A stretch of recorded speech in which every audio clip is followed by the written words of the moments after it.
और एक एग्जाम्पल से देख लेते हैं लोग। मैग्नीशियम के लिए देख लेते हैं कि मैग्नीशियम का क्या होता है। मान लेते हैं कि ये मैग्नीशियम है, तो मैग्नीशियम का कितना होता है परमाणु संख्या?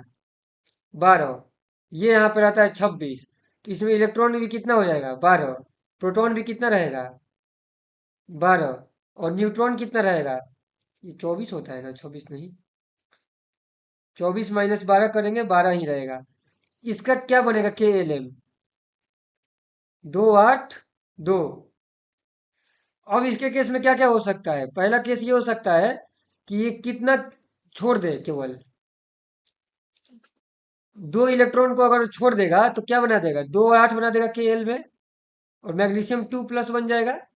और दूसरा केस क्या हो सकता है कि 6 इलेक्ट्रॉन को ले लेगा, तो 6 इलेक्ट्रॉन ले लेगा तो KLm बनेगा फिर 2 8 8। तो इस केस में मैग्नीशियम 6- बनेगा, बनेगा ना? तो ये गलत हो जाएगा, 6- सही नहीं है, क्योंकि 6 लेना मुश्किल है, बदले में 2 छोड़ना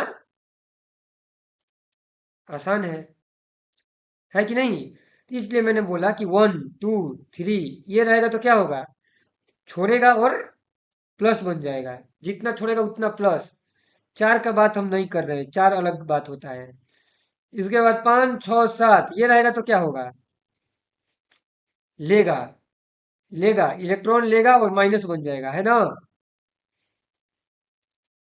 तो मैग्नीशियम में कितना था? इसमें से 2 था, 2 था कि नहीं है? इसलिए उसने 2 छोड़ के प्लस बना लिया। कोई डाउट इसमें?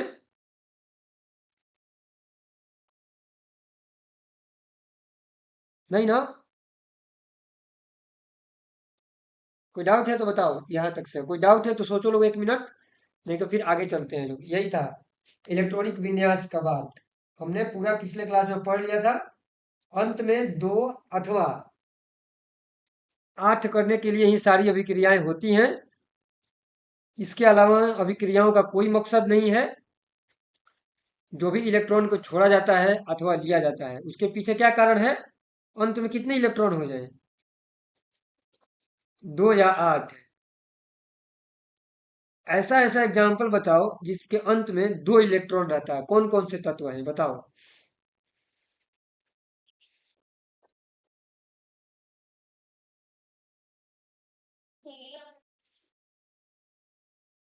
हीलियम में, हीलियम में तो ठीक है कि अंत में 2 रहता है। ये मैग्नीशियम में अंत में 2 कहाँ, 8 होने वाला लगता है ना, मतलब कि 2 हीलियम के जैसा बनने का कोशिश करता है। कौन कौन सा तत्व मेरे को ये बताओ? इनर्ट गैस, अक्रिय गैस क्या क्या रहते हैं? हीलियम, हाँ लिथियम होगा, और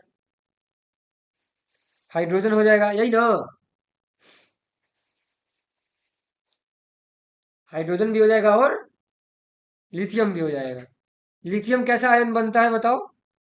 क्या प्लस या माइनस होता है लिथियम पर? 2 गो प्लस होता है, ध्यान से देखो करके। माइनस होना, अच्छे से चेक करो लिथियम का बना के, 1 मिनट।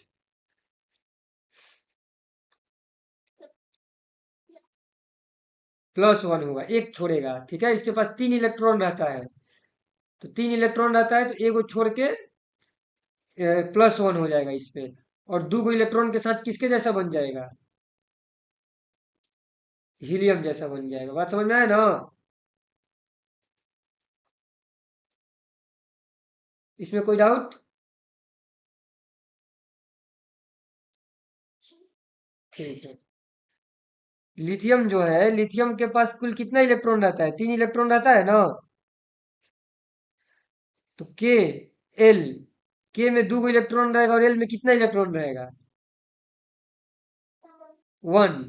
तो अगर इसको आयन बनना है तो ये क्या करेगा, क्या कोशिश करेगा बताओ अब? एक इलेक्ट्रॉन छोड़ने का कोशिश करेगा और हीलियम जैसा बन जाएगा।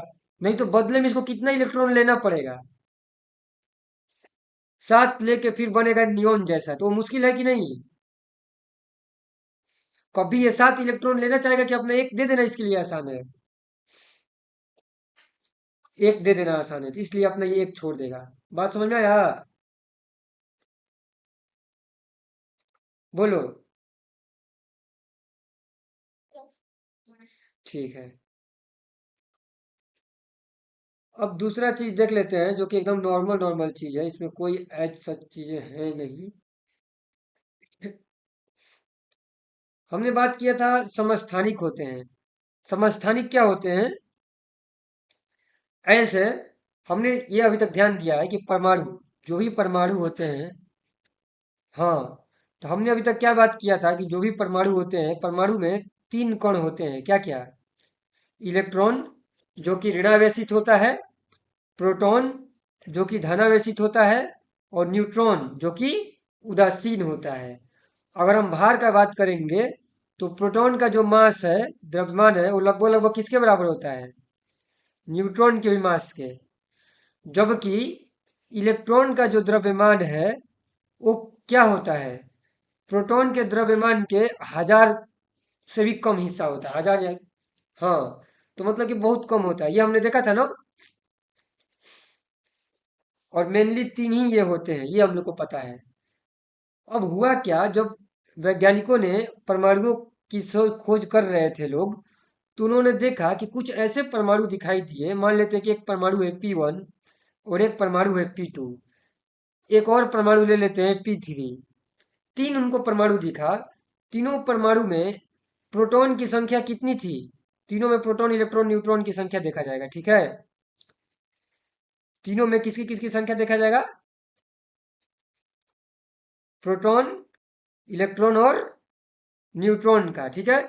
तो ये देखा गया कि प्रोटॉन तीनों में एक एक एक ही है, इलेक्ट्रॉन भी तीनों में एक एक है, लेकिन न्यूट्रॉन एक में जीरो है, एक में एक है, और एक में कितना है?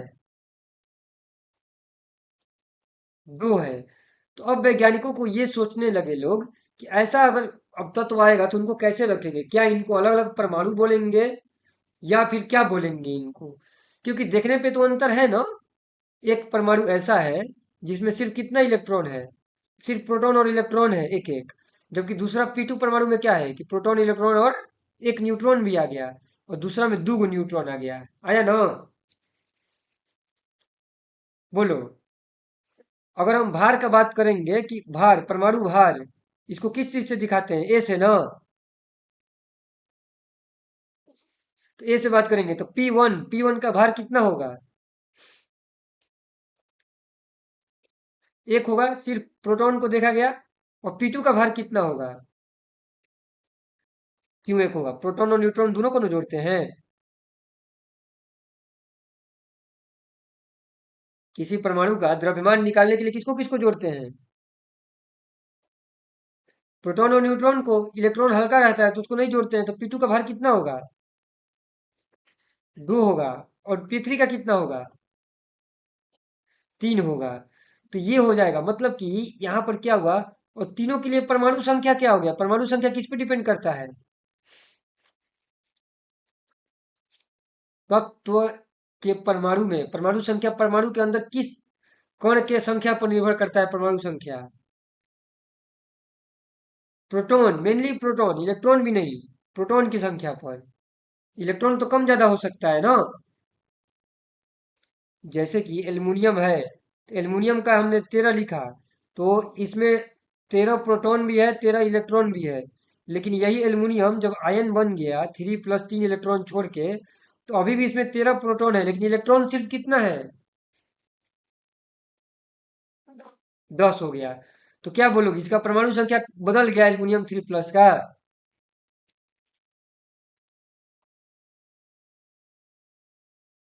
क्या एल्युमिनियम 3+ का परमाणु संख्या बदल गया कि एक ही है? एक ही है, 13 ही होगा। क्योंकि किस पे निर्भर करता है परमाणु संख्या? प्रोटॉन की संख्या पे। इलेक्ट्रॉन की संख्या पे परमाणु संख्या निर्भर नहीं करता है।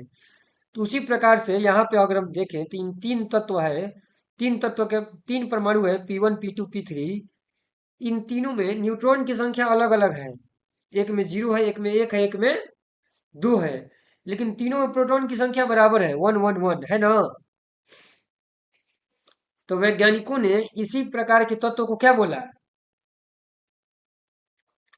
समस्थानिक। इनको क्या बोला गया? समस्थानिक। इसलिए बोला गया क्योंकि पीरियोडिक टेबल में जो आवर्त सारणी है उसमें जब तक से प्रोटॉन की संख्या नहीं बदलेगी तब तक से हम ये नहीं बोलेंगे कि दूसरा तत्व है। इतना ही कहेंगे कि एक ही तत्व के अलग अलग समस्थानिक है। ठीक है। अब ऐसा सही में हुआ था, ये कौन सा तत्व के साथ ऐसा हुआ था? हाइड्रोजन के साथ। एक हाइड्रोजन ये है, इस हाइड्रोजन का क्या क्या लिखेंगे? परमाणु संख्या कितना? एक है ना। और इसका परमाणु भार भी कितना? एक। और यहाँ वाला हाइड्रोजन का परमाणु संख्या कितना? एक ही होगा। परमाणु भार कितना? एक है। दो। और यहाँ वाला परमाणु का कितना हो जाएगा? परमाणु संख्या एक। और परमाणु भार कितना? तीन। तो ये बात समझ में आया कि एक ही हाइड्रोजन तीन रूपों में, मतलब कि हाइड्रोजन का तीन तरह का परमाणु होता है। एक परमाणु हाइड्रोजन का ऐसा है जिसमें सिर्फ एक प्रोटॉन है, एक कोई न्यूट्रॉन नहीं है। दूसरा ऐसा है जिसमें एक न्यूट्रॉन है। और तीसरा ऐसा है जिसमें दो न्यूट्रॉन है। बात समझ में आया? ये कोई डाउट है इसमें? डाउट है तो पूछो इसमें। इसी को अलग से भी नाम दिया गया है, ड्यूटेरियम। इसी को डी से सूचित किया जाता है, ड्यूटेरियम। और इसमें तीन है तो इसका नाम एक और दिया जाता है, ट्राइटियम। भारी जो खारा पानी होता है ना, उसमें यही ड्यूटेरियम रहता है। पानी में अक्सर ऐसा हाइड्रोजन रहता है, लेकिन खारा पानी में क्या आ जाता है? ड्यूटेरियम, हाइड्रोजन का समस्थानिक। इसी प्रकार से कार्बन के साथ भी हुआ कि एक कार्बन ऐसा था, कार्बन का परमाणु संख्या कितना होता है? 6 होता है। लेकिन इलेक्ट्रॉन दोनों में न्यूट्रॉन अलग था। एक कार्बन ऐसा था जिसमें 6 न्यूट्रॉन था, और एक कार्बन ऐसा था जिसमें 8 न्यूट्रॉन था।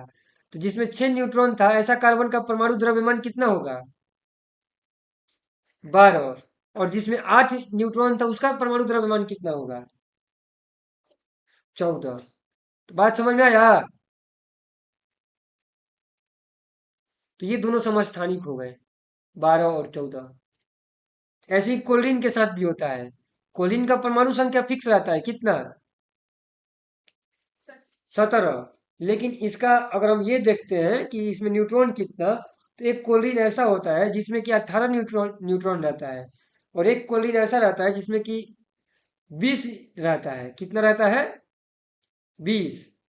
तो अब बताओ, पहला वाला कोलिन का द्रव्यमान कितना होगा? 35। और दूसरा वाला का कितना होगा? 37। तो ये देखो, इसी वजह से ये सब दशमलव में चला जाता है, क्योंकि द्रव्यमान अलग अलग का अलग अलग हो रहा है ना। तो जब इनका एवरेज ओवरेज निकालते हैं ना, तो ये सब दशमलव में चले जाते हैं। इसलिए द्रव्यमान दशमलव में लिखा रहता है। क्या बोलो?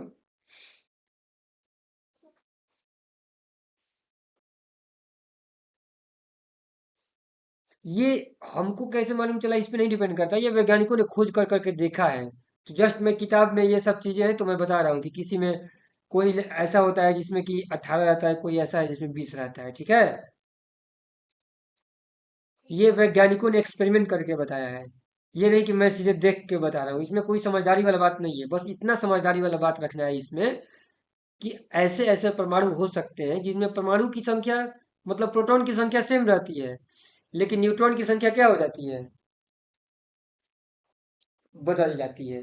तो उस केस में ऐसे परमाणुओं को समस्थानिक बोला जाता है। बात समझ में आया?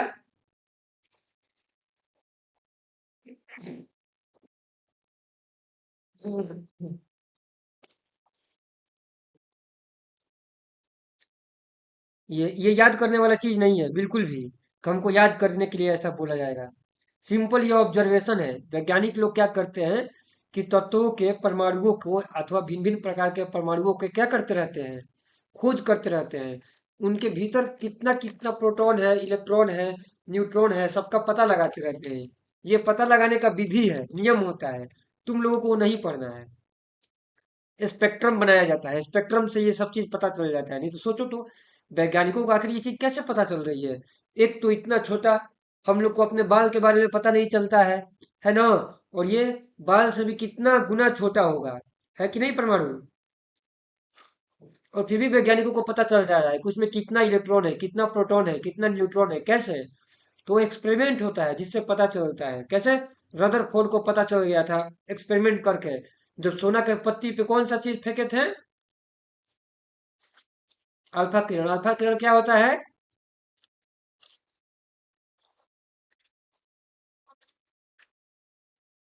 हीलियम का धनावेश होता है, ठीक है। हीलियम का जब दो गो जब हीलियम जो गैस होता है, हीलियम गैस में हीलियम का कितना परमाणु संख्या? दो नहीं, हाइड्रोजन हीलियम का दो होता है। हाँ, दो होता है, ठीक है, दो होता है। तो दो होता है और इसका द्रव्यमान चार होता है। तो इसमें दो प्रोटॉन रहेगा और दो इलेक्ट्रॉन रहेगा। और न्यूट्रॉन कितना? दो। तो अल्फा कण के लिए क्या किया जाता है? हीलियम 2+ बनाया जाता है। मतलब इसका दोनों इलेक्ट्रॉन क्या कर दिया जाता है? निकाल दिया जाता है इसमें से, है ना। तो जो बनता है वो हीलियम 2+, और इसी को सूचित किया जाता है अल्फा। इसी को अल्फा किरण बोला जाता है। कोई बोलेगा अल्फा, अल्फा किरण क्या होता है? कुछ नहीं, हीलियम आयंस होते हैं जिसके दोनों इलेक्ट्रॉन निकाल दिए जाते हैं। और इसी से मारा जा रहा था कि इसी को किस पे मारा जा रहा था? सोने पे।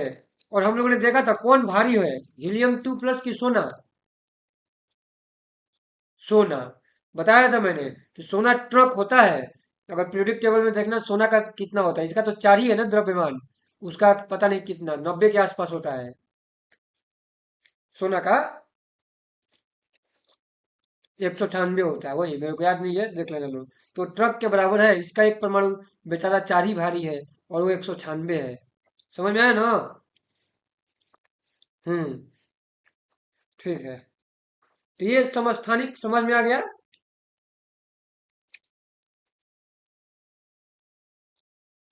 इसमें कोई डाउट नहीं है ना?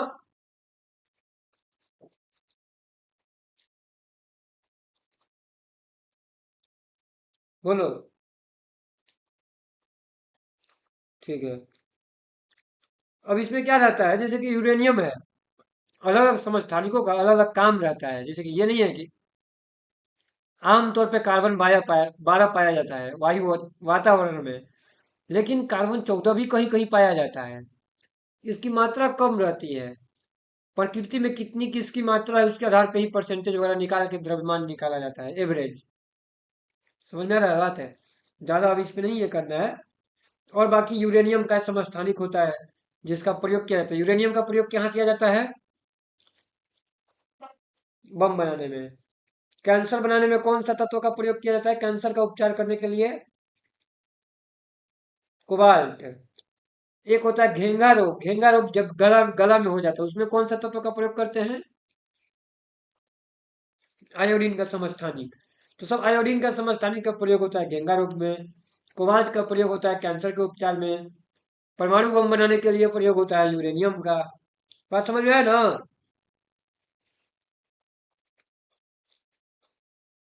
इसी प्रकार से एक और चीज होता है जिसको बोला जाता है समभारी। क्या बोला जाता है? समभारी। समस्थानिक तो ठीक है, इसको बोला जाता है समभारी। एक चीज और ध्यान देना है कि यहाँ पे समस्थानिक का नाम समस्थानिक क्यों रखा गया, स्थानिक क्यों रखा गया, बताओ।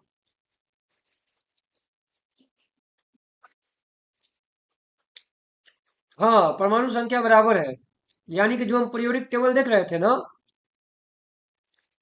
इसमें होगा पीरियोडिक टेबल अपना, हम लोगों ने पढ़ा था ना। हाँ, आ गया। जैसे कि देखो यहाँ पर जो कार्बन है, इसी कार्बन का दो गो है। C12 भी है। और यही कार्बन यहाँ पे कौन सा है, एक और कार्बन क्या होता है, C14। अब दोनों को कार्बन है तो बोल सकता था कि भाई हम दोनों के लिए अलग अलग जगह चाहिए, है ना। लेकिन दोनों को अलग जगह नहीं दिया गया। दोनों के लिए कौन सा जगह है, सिर्फ एक है, 6 नंबर। 6 से ही इन लोग का इंपॉर्टेंस दिया गया है। इसलिए बोला जाता है समस्थानिक, क्योंकि ये एक ही स्थान पर रहते हैं। 14 इसलिए बोला जा रहा है क्योंकि प्रकृति में ऐसे भी परमाणु हैं जिसमें परमाणु संख्या 6 है। मतलब कि प्रोटॉन 6 है और न्यूट्रॉन कितना है उसमें? 8 है, 8। प्रोटॉन 6 और न्यूट्रॉन 8, इसलिए इसका द्रव्यमान 14 है। और इसके केस में क्या है, ऊपर वाला के केस में, कि प्रोटॉन भी 6 और न्यूट्रॉन भी कितना, 6, इसलिए इसमें 12 है। समझ में आया बात है? तो प्रकृति को देख के ये पता चला वैज्ञानिकों को कि ऐसी ऐसी तत्व हैं, तो इसलिए यहाँ पे 14 दिया गया है। 14 कैसे हो गया, मतलब ये नहीं कि ऐसे हुआ है, प्रकृति में ऐसे तत्व पाए जाते हैं। बात समझ में आया? हम्म। और समभारी का कोई दिक्कत नहीं है। समभारी का मतलब होता है कि भार कैसा, एक समान। ठीक है, भार एक समान। तो ये हो गया अपना यहाँ तक का बात। अब इसमें जो अगला पॉइंट अपना बचा है, एक सिर्फ टॉपिक बचा हुआ है, वो है मोल का। ठीक है, थोड़ा सा मोल का हिंट दे देते हैं कि मोल कैसे होता है। बाकी उस पर एक क्लास लेंगे पूरा मोल के लिए। हाँ, मोल पे इसलिए बोल रहा हूँ क्योंकि वो इम्पोर्टेंट है। तो अभी मैं कुछ कुछ समझा रहा हूँ मोल के बारे में, ध्यान से समझना शुरू करो लोग। बाकी एक क्लास उस पर पूरा लगेगा, फिर वो कंप्लीट हो जाएगा। और इसके बाद केमिस्ट्री कंप्लीट। इसके बाद बाकी चीज़ें तो एकदम आसान है। और इसके बेसिस पे ही 10वां का कुल रहेगा, तो भूलने का बिल्कुल भी प्रयास नहीं करना है। और ये भी नहीं सोचना है कि नहीं सोचे बिना बिना समझे काम चल जाएगा, वो भी नहीं होना है। ठीक है, तो हम लोग इसको देखना और समझना शुरू करते हैं मोल के बारे में, कि मोल क्या होता है। अभी तो कोई डाउट है तो बताओ लोग, 2 मिनट सोच लो, इसके बेसिस पे कुछ पूछना चाहते हो लोग तो।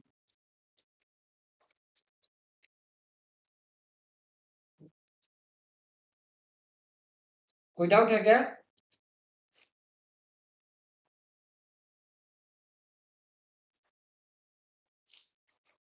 डाउट नहीं है ना? ठीक है, तो देख, न्यूट्रॉन निकालने के लिए भार पता होनी चाहिए। देखो, दो ही, एक ही इक्वेशन है और कोई नहीं। कि प्रोटॉन होता है, परमाणु के अंदर तीन चीजें हैं, या तो प्रोटॉन है, या तो इलेक्ट्रॉन है, और क्या चीज है, न्यूट्रॉन है। परमाणु संख्या यानी कि जेड किसकी संख्या के बराबर होता है, नंबर ऑफ प्रोटॉन। और द्रव्यमान संख्या ए किसके बराबर होता है, प्रोटॉन की संख्या और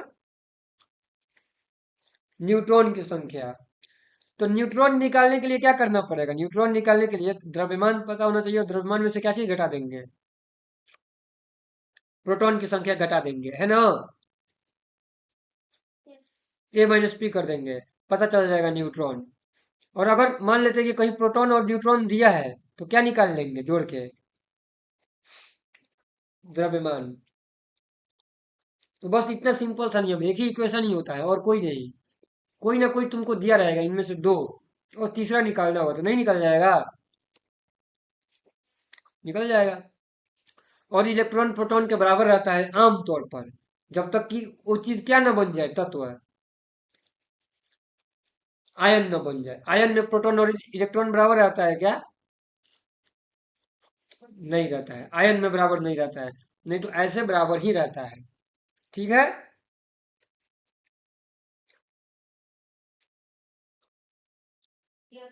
ठीक है। तो अब हम लोग देखना शुरू करते हैं और समझना शुरू करते हैं थोड़ा सा मोल के बारे में, कि मोल क्या होता है। देखो, हमने पहले पढ़ा था, क्या पढ़ा था, एएमयू। एएमयू किसको बोलते हैं, या अथवा यू, हाँ, कार्बन 12 जितना भी भारी था, उसको 12 से भाग दिया गया, तो जितना भारी बना उसी को क्या बोल दिया गया, 1 एएमयू।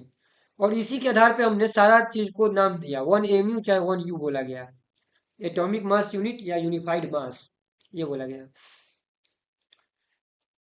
अब इसी के आधार पर सबको भार दिया गया, कि जैसे कब हाइड्रोजन को बोला जाता है कि भार 1 है, अथवा हमने बोला, ये भी देखा कि ड्यूट्रियम का 2 बोला गया, और टाइटेनियम का क्या बोला गया है, 3 बोला गया है। तो इसका मतलब क्या हुआ है, कि हाइड्रोजन जो है, कार्बन 12 के बराबर हिस्सा के ही बराबर है ना? ड्यूट्रियम जो है, कार्बन 12 के बराबर हिस्सा के कितना गुना है, 2 गुना है।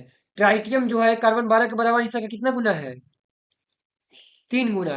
वैसे ही नाइट्रोजन कर देंगे तो नाइट्रोजन जो है 14 होता है ना, तो ये 14 हो जाएगा, है कि नहीं? अब हम लोग को पता है कि एमयू जो है एक एक द्रव्यमान के लिए बताया जा रहा है, एक द्रव्यमान। आमतौर पे यही एमयू किसका सूचक हो जाएगा? एक प्रकार से हमको देखने से पता चल रहा है ना कि एक प्रोटॉन के अथवा एक न्यूट्रॉन के भार को ही क्या बोला जा रहा है? एमयू, है ना? एक प्रोटॉन या एक न्यूट्रॉन के भार को ही क्या बोला जा रहा है? एक एमयू। अब नाइट्रोजन को बोल रहे हैं कि भार 14 एमयू है, तो ये कैसे आया है? हम लोग को पता नहीं है कि इसमें 7 प्रोटॉन है और कितना न्यूट्रॉन है? 7 न्यूट्रॉन है। उसी को तो जोड़ के 14 एमयू बन गया है ना।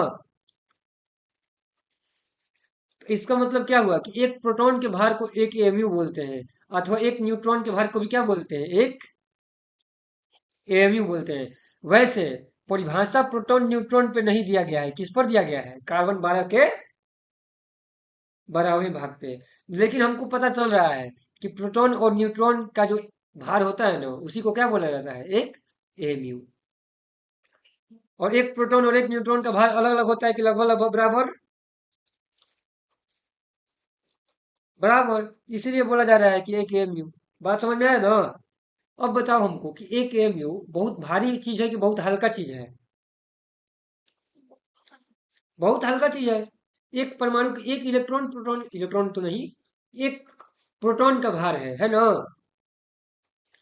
एक प्रोटॉन अथवा एक न्यूट्रॉन का भार है एक एमयू, तो बहुत हल्का होगा कि नहीं होगा?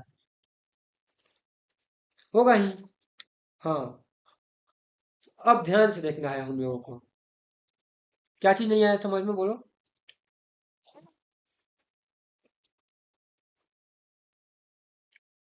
बोलो बोलो।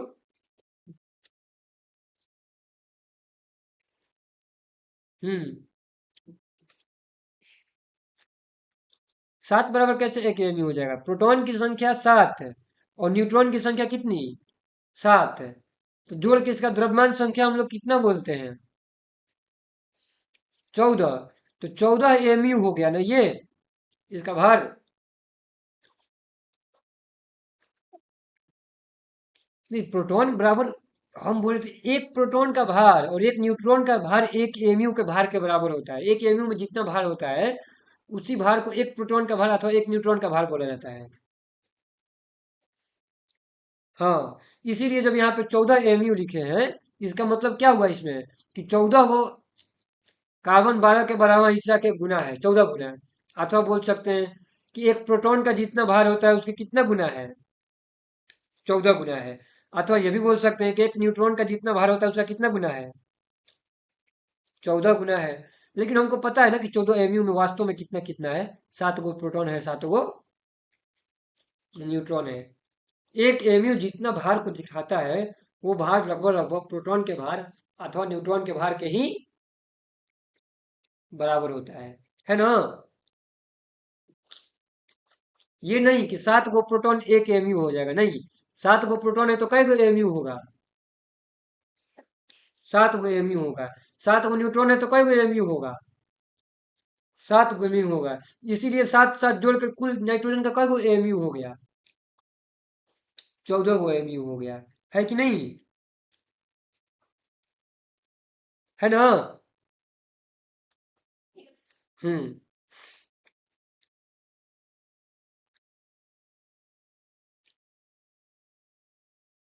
अब देखते हैं हम लोग यहाँ पे इसका काम। अब पॉइंट क्या हुआ कि जैसे कि हमने पहले भी एक चीज बताया था। हमने क्या बताया था कि पानी बनाने के लिए हाइड्रोजन और ऑक्सीजन अभिक्रिया करते हैं और क्या बनाते हैं? H2O। तो H2 हाइड्रोजन गैस का अणु है, जो एक हाइड्रोजन गैस का एक अणु है जो 2 परमाणु से मिलकर बना है हाइड्रोजन का। वैसे ही ऑक्सीजन का एक अणु, ऑक्सीजन गैस का एक अणु ऑक्सीजन के 2 परमाणु से मिलकर बना है ना? अब बात यहाँ पर क्या है कि अभिक्रिया में ध्यान से देखो। ध्यान से देखने में पता चलेगा।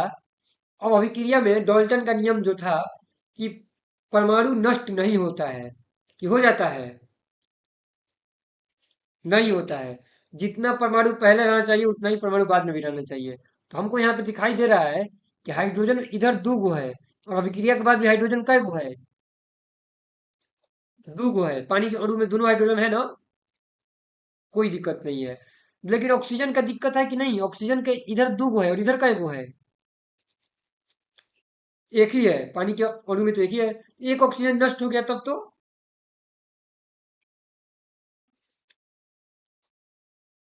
और नष्ट तो हो नहीं सकता है, नहीं हो सकता है ना,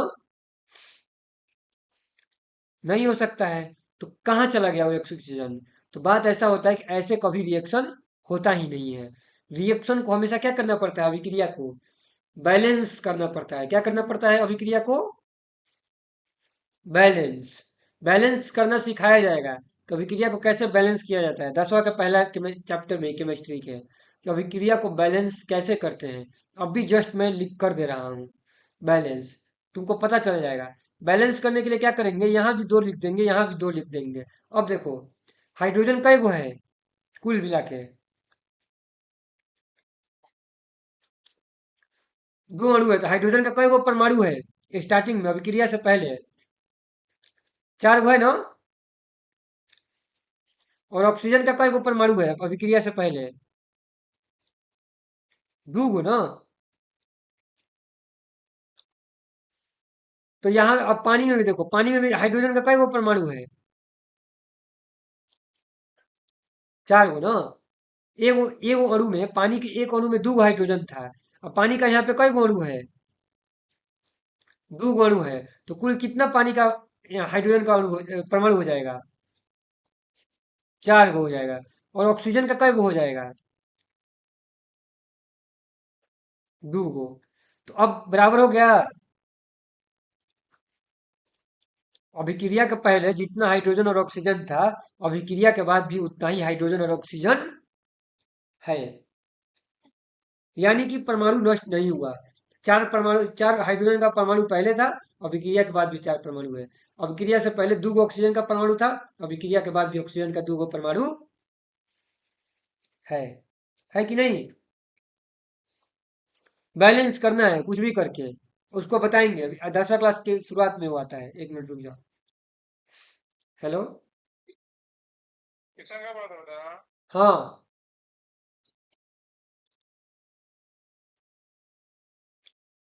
ठीक है, समझ में आया? डाउट नहीं है ना इसमें?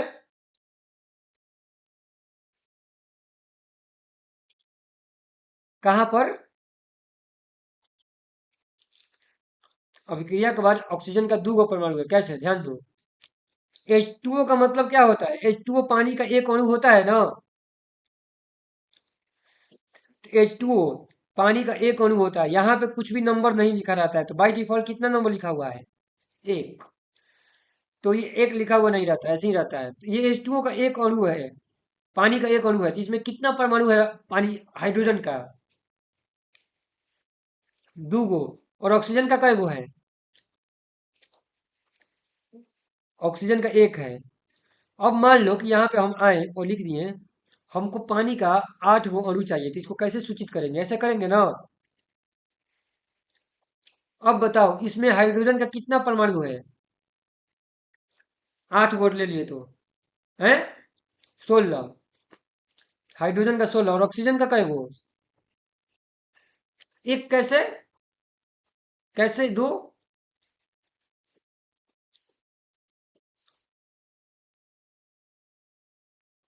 हैं,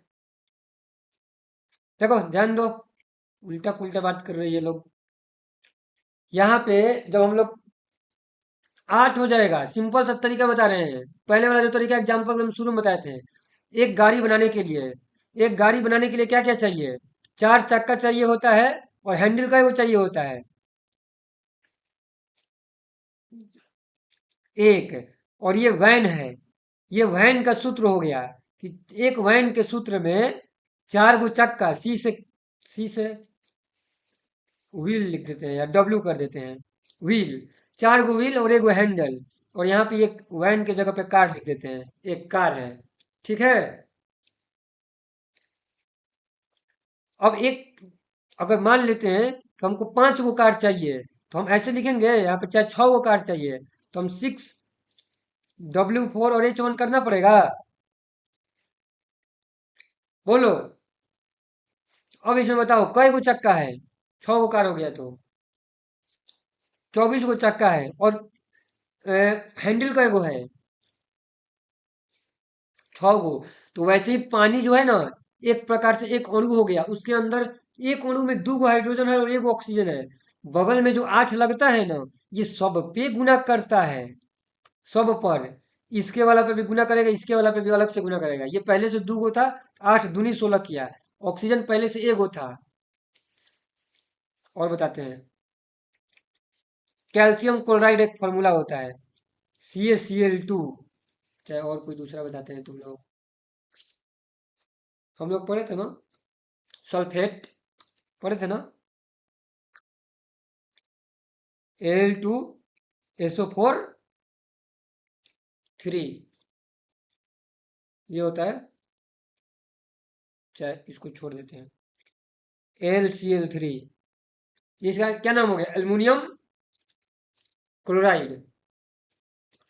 एल्युमिनियम क्लोराइड का ये एक अणु है, जिसमें एक एल्युमिनियम है और कितना क्लोरीन है?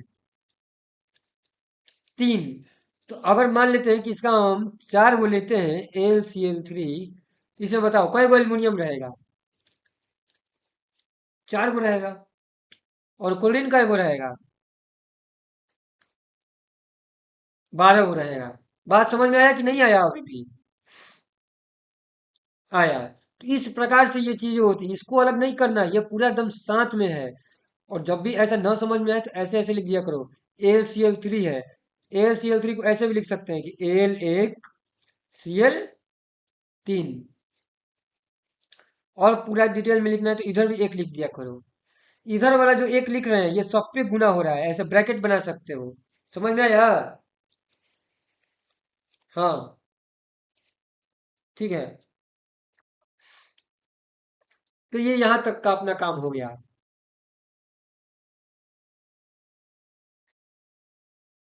तो फिर से ध्यान दो, पानी पे फिर से आते हैं। तो अपने पास क्या था? अपने पास था हाइड्रोजन, ऑक्सीजन से अभिक्रिया करके H2O बना रहा था ना। तो अब ये चूंकि दिक्कत था इसमें, क्योंकि ये बराबर नहीं हो रहा था, तो बराबर करने के लिए यहाँ भी 2 कर दिए, यहाँ भी 2 कर दिए। अब बराबर हो गया। अभिक्रिया से कुल पहले मतलब इतना में देखते हैं, 4 गो हाइड्रोजन है, इधर भी 4 गो हाइड्रोजन है, 2 गो ऑक्सीजन था, बाद में भी 2 गो ऑक्सीजन है। तो इस अभिक्रिया को ऐसे पढ़ते हैं हम लोग, कैसे पढ़ते हैं कि हाइड्रोजन के 2 अणु ऑक्सीजन के एक अणु के साथ, हाइड्रोजन के 2 अणु ऑक्सीजन के एक अणु के साथ अभिक्रिया करके पानी के कितने अणु बनाते हैं? 2 अणु बनाते हैं, ठीक है। अब हमको बात करना है कि इसका भार कितना होगा, इसका भार बताओ लोग, कितना यू होगा भार? यू कितना होगा? 4 यू हो जाएगा ना कुल? हाँ। एक हाइड्रोजन का अब एक हाइड्रोजन परमाणु का कितना यू होता है?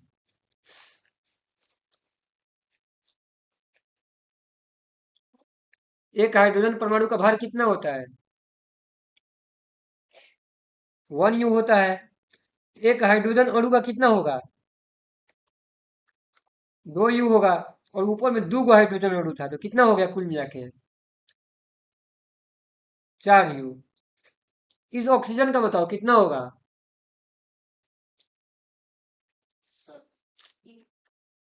एक ऑक्सीजन का कितना होता है? 16 यू। और ऑक्सीजन के अणु में कुल कितना ऑक्सीजन है? 2 गो, तो कितना यू होगा? 32 यू। तो यहाँ पे 32 यू होगा। यहाँ पे हमको बताओ एक पानी के अणु का कितना होता है?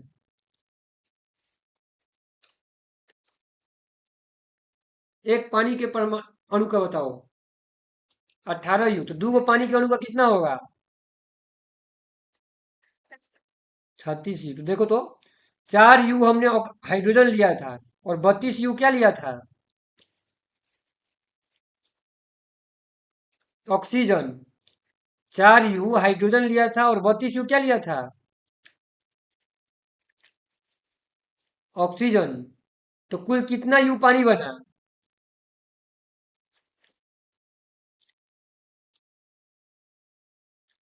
4 U हाइड्रोजन और 32 U पानी मिला के 36 U। 4 U हाइड्रोजन और 32 U ऑक्सीजन मिला के 36 U पानी बना, बना ना? क्या द्रव्यमान संरक्षण है कि नहीं है? है। 32 और 4 मिला के क्या बनता है? 36। तो द्रव्यमान संरक्षित रहना चाहिए, संरक्षित है। इसमें भी कोई दिक्कत नहीं हुआ है, नहीं हुआ है ना? बोलो, इसमें कोई डाउट?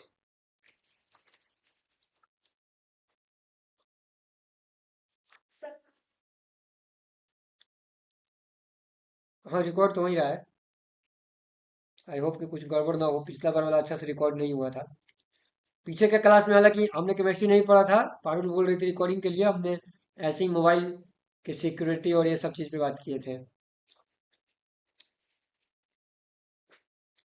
इसमें इसमें कोई डाउट है तो बताओ लोग, इसमें इसमें कोई नई चीज़ समझ में आ रहा है तो यहाँ पर।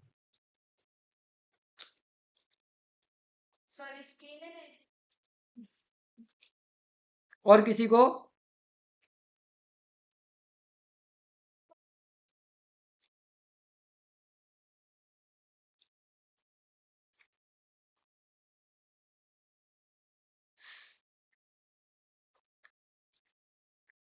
तो ये हो जाता है अभिक्रिया कराने के लिए कि कैसे कैसे अभिक्रिया कराई जा रही है। यानी कि यहाँ पे 4 U हमने हाइड्रोजन लिया, 32 U ऑक्सीजन लिया, और कितना U पानी बन गया? 36 U। और कैसे कैसे हम लोग वजन कैलकुलेट कर रहे हैं, पता चल रहा है ना?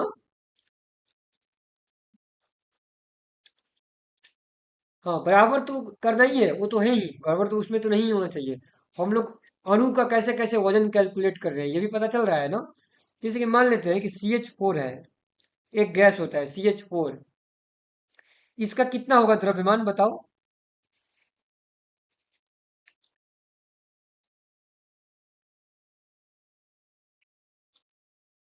28 होगा।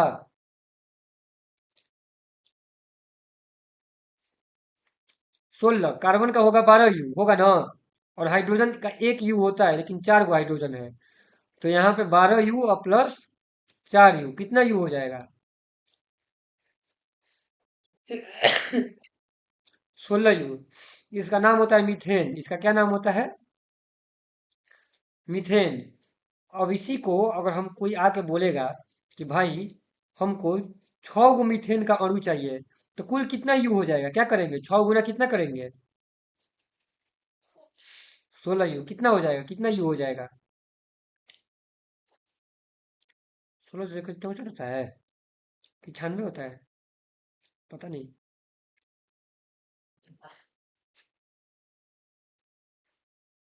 96 यू होगा ना?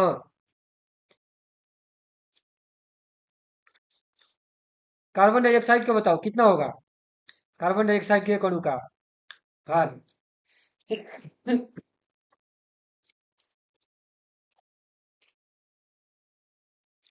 12 यू तो कार्बन का हो जाएगा। और ऑक्सीजन का कितना होता है, एक ऑक्सीजन का भार कितना होता है?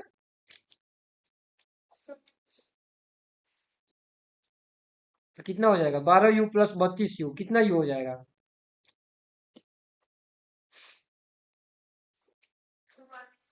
इसका मतलब कार्बन डाइऑक्साइड के एक अणु का भार कितना हुआ? 44 यू। अगर हम 9 गो लेते हैं तो क्या करना पड़ेगा? 44 में 9 से गुना करना पड़ेगा ना? कोई डाउट इसमें?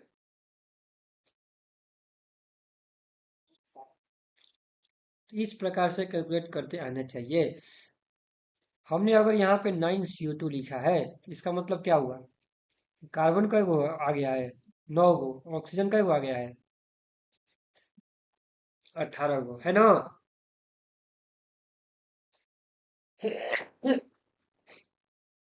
लेकिन इस प्रकार से नहीं लिखते हैं, ये गलत है। तो हम लोग इसको कैसे लिख सकते हैं ज़्यादा से ज़्यादा? 9 CO2 को ऐसे दिखा सकते हैं, CO2 + CO2 + CO2 कई बार लिख देंगे? 9 बार। ये नहीं करना है कि नौ ये, क्योंकि ये अणु होता है ना। अगर हम लोग C9 और O18 लिख देंगे, इसका मतलब क्या हो जाएगा कि एक अणु में कार्बन का कितना परमाणु है? 9 गो। और ये बात गलत है, ऐसा तो कुछ होता ही नहीं है। ये सही है कि कार्बन डाइऑक्साइड के एक अणु में ये रहता है। और 9 गो जब यहाँ पे 9 लिखे तो उसके लिए ये 9 बार लिखना पड़ेगा। इसीलिए हमको 9 × 44 करना पड़ेगा, है कि नहीं?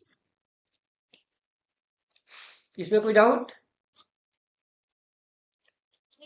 ठीक है। तो यहाँ तक अगर ये चीज़ें समझ में आ गई, तो इसके बाद इसी के बेसिस पे शुरू होगा मोल का काउंटिंग, क्योंकि काउंटिंग समझ में आना चाहिए कि काउंटिंग कैसे हो रहा है, परमाणु का, अणु का, किस चीज को जो लिख रहे हैं उसका क्या मीनिंग है, ये समझ में आना चाहिए। लिखने का जो मीनिंग है उसमें कोई कंफ्यूजन नहीं होना चाहिए।